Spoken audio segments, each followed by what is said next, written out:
Maswerte ka kapag ka nagkaroon ka ng mabuting asawa. Pero mas swerte ka kung pati yung pamilya nila ay matatanggap yung pagkatao mo ng buong buo. Kung sino ka sa ngayon, yung nakaraan mo, pati na rin yung pamilya mo. Minasan konnichiwa, Aira Desh, your full-time mom here in Japan. For today's mini vlog, dadating yung sister-in-law ko galing Amerika. Sabado ngayon, balak sana namin magkawa, kaso nga lang sabi ni Hapon, dadating daw yung ate niya na nagbabakasyon dito ngayon sa Japan. Kaya naman maaga kami nagsipagising para makapaglinis ng buong bahay at makapaghanda ng lulutuin natin para kay Ate Jun. Uy, tama na nga yung panggigigil mo, kunin mo na tong kamukha mo na makapag-ready na ako. Huwag po kayo mag-alala, hindi po kami nakatakas sa mental. Ganito lang talaga kami mag-alaga ng mga anak namin. So dahil nga pinupuwit siya nitong tatay niya, ayaw niya tuloy sumama. So nilambing ko muna tong ating bunso kasi nagpapabibi na naman siya.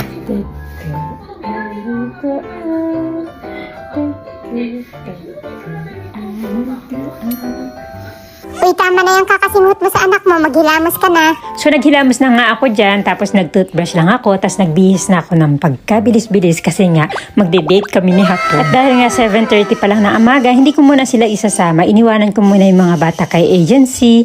Uy, nagpatato pala siya. Bago nga kami umalis, chinek muna namin yung mga alaga naming isda. So araw-araw itong pinapakain ni Hapon. Iniisip ko nga kung kailan to lalaki nang maiprito na. Sige, iprito mo nang mahiwalayan ka. Uy, joke lang. Mahal na mahal yan ng asawa ko. Mas mahal niya pa yan kesa sa akin. Chinek ko nga rin pala itong mahiwagang cooler box na naglalaman ng mga inumin na ino-order ko kasi nga napilitan akong umorder. Ang galing kasi ng sales lady. So ayan na nga, nag-drive na kami ni Hapon papunta sa aming dating destination.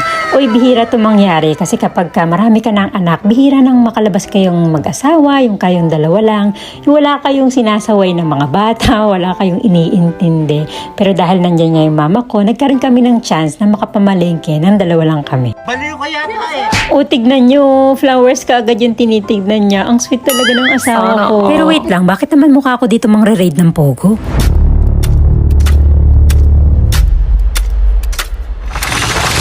Huli kang sibuyas ka. Tumigil ka na nga sa kakulitan mo. Magluluto ka pa ng tanghalian. Ayan na nga, kumuha ako ng mga prutas, saka gulay, tapos nakakita nga pala ako ng mais. Mukhang masarap tong ilaga, pang himagas, kaya naman kumuha ako ng 7. Maya-maya pa nga bumalik na si Hapon, may dalang succulent. Akala mo bulaklak na yung pinipili, no? Pero hindi pa ako binibigyan ng bulaklak nitong asawa ko kahit kailan. Pero mahilig siya magpasalubong ng mga pagkain, mga cakes, mga chocolates, ganyan. Pero yung bulaklak lang talaga ang hindi. Balik tayo sa pamamalengke ko. Hindi pala magandang mag-grocery ng napakaaga dito sa Max Value. Kasi yung mga bagong mga stock nila, hindi pa nakasalansan. Kaya naman nag-unigay na lang kami dun sa mga staff na maglabas na kayo ng horenzo or spinach. Kasi ilalagay ko nga sa sinigang. First time ko kasi na malengke ng ganito kaaga. Akala ko katulad sa Pilipinas na pag maaga ka, marami ka maaabutang fresh. Hindi pala.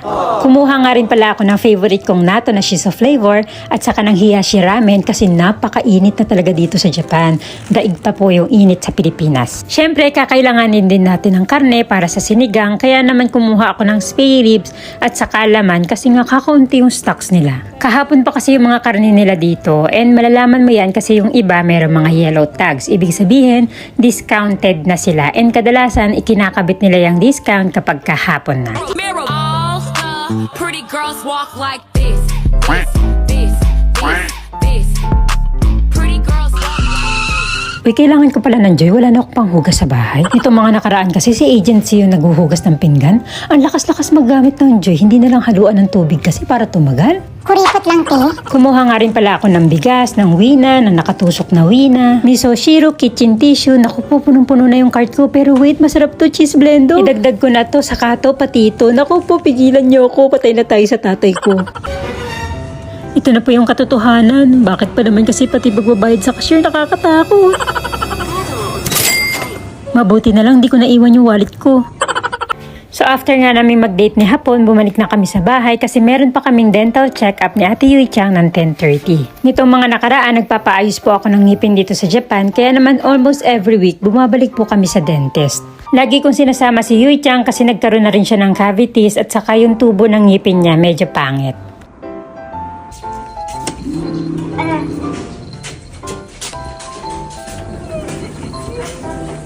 Konnichiwa. Naghintay lang ako saglit bago kami tinawag pero mabilis lang din naman ako natapos kasi nga sinukatan lang yung bagang ko nakakabitan ng bagong ngipin. Si Ate Yuchang naman natin, pinaklining ko yung buong ngipin niya tapos nilagyan na rin ng fluoride para hindi madaling masira. Palagi kong dinadala yung mga anak ko sa dental clinic kasi nga libre po siya basta nagbabayad ka ng insurance. Tapos ayoko rin maranasan nila na sumakit yung ngipin nila na halos parang gusto mo nang ihampas yung ulo mo sa pader kasi sa sobrang sakit. Kaso nga lang pagkatapos naman mag-dentist, nag-aya siya sa Family Mart kung saan siya bumili ng sandamukal na gumi. Perfect role model na sana kaso nga lang konsentidora. Tara umuwi na nga tayo kasi marami pa tayong trabaho, linisin at saka magluluto pa tayo ng pananghalian na ihahain para kay Ate June. Pagdating nga naman sa bahay, si Misaki-chan akala mo parang tutang gusto makawala sa kulungan niya.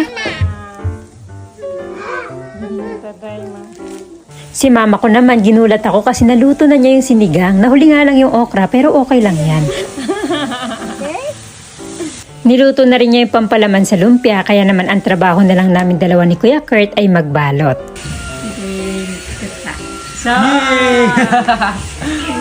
After nga niyan, dinasalan ko na tong aming toilet kasi ito yung parte ng bahay na para sa akin dapat laging malinis. Lalo na kapag may dadating kang bisita kasi ito yung part ng bahay na mapipintasan ka kapag mapanghi.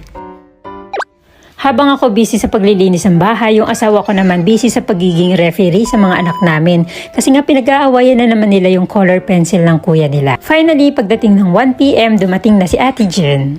Si Junchang nga pala ang nag-iisang ate ng asawa ko. My sweet sister-in-law. Napakabait niya talaga.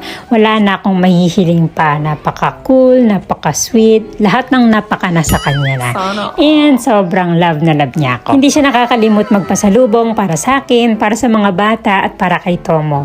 At first time nga pala niya makadalaw dito sa bahay namin simula nang itinayo ito. Ay, tignan niyo naman si Misaki, naka-nail extension na rin.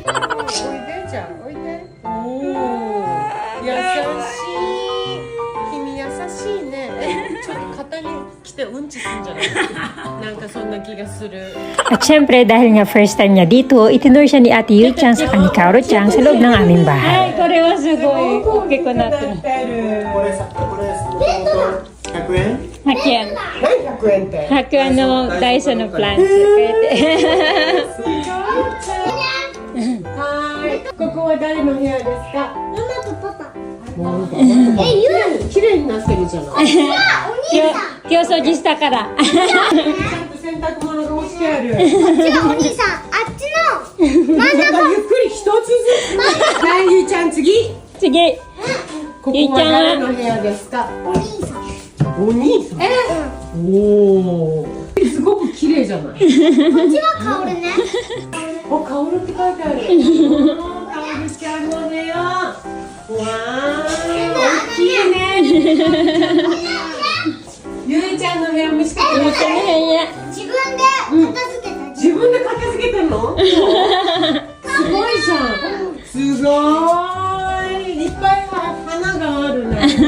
すごい綺麗に片付いてるじゃない。すごい。 After siyang itour ng mga bata sa bahay, inihain na namin yung simpleng pananghalian na niredy namin. シーニガン。いただきます。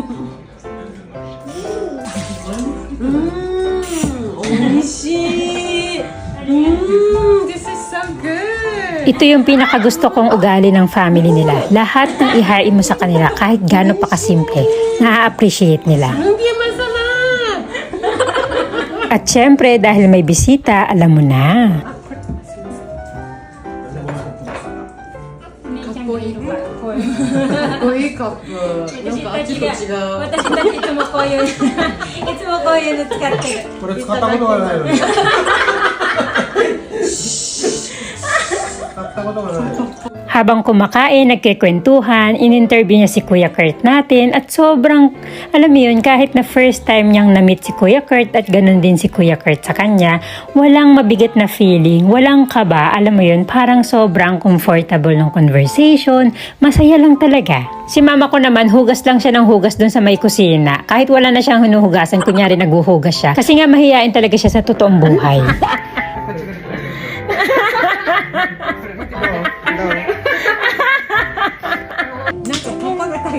嬉しいの私。私。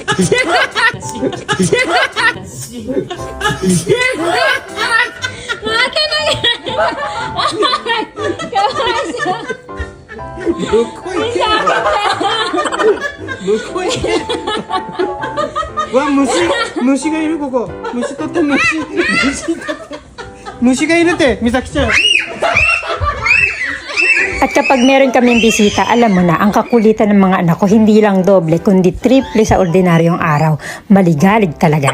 Napakasimple at napakasaya lang talaga ng araw na to. Maghapon lang kami nagkwentuhan, nagtawanan. Halos makita na ngayon nga lang ako sa kakatawa. Kinahapunan bago bumalik si Ate Jun sa hotel niya, syempre hindi pwedeng hindi kami mag-picture taking. Kasi nga, minsan lang mangyayari na nandito siya sa Japan. Nandito si Kurt, pati na rin si Mama. Kaya naman, tinake na namin tong chance na to para makakuha ng family picture. Hindi lahat ng tao ay pinagpapala ng masayang pamilya. Mabait na asawa, in-laws na tanggap ka, pati na rin yung pamilya na meron ka. Kaya naman masasabi ko talaga na napakaswerte ko sa pamilyang meron ako. Hindi kami ganun kayaman, hindi rin kami ganun kahirap, pero meron kaming genuine love na hindi lang sa harap ng camera, kung hindi sa totoong buhay na meron ako. So hanggang dito na lang. Thank you for watching. See you sa next vlog. Bye!